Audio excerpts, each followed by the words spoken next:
ये इश्क की बाजी हार के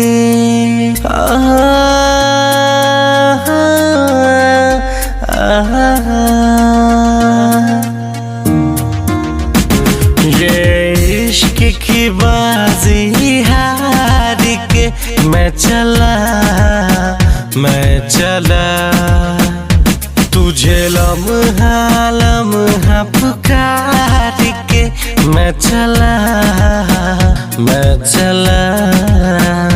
ये इश्क की बाजी हार के मैं चला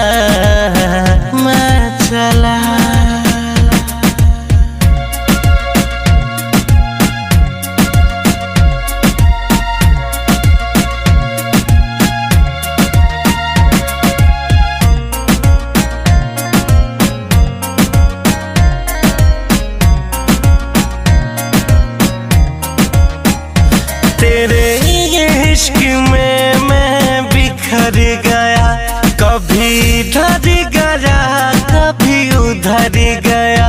तुझे क्या बतलाऊं जाने जा, तेरे प्यार में मैं मर गया।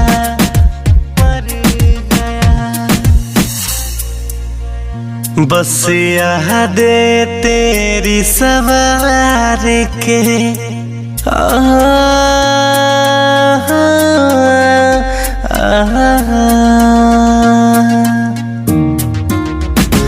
बस यादें तेरी सवार के मैं चला ये इश्क की बाजी हार के मैं चला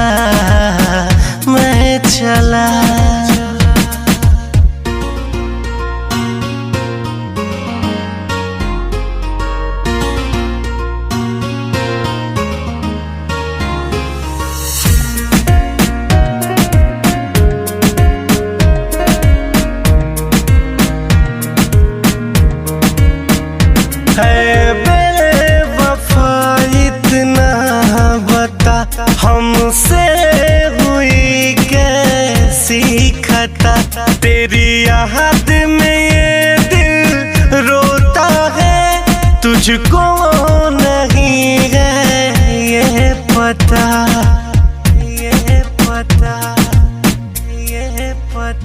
तेरी दुनिया को ठोकर मार के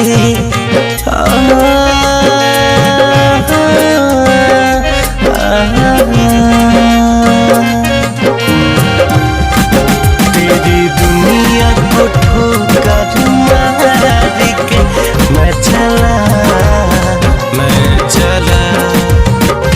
ये इश्क की बाजी हार के मैं चला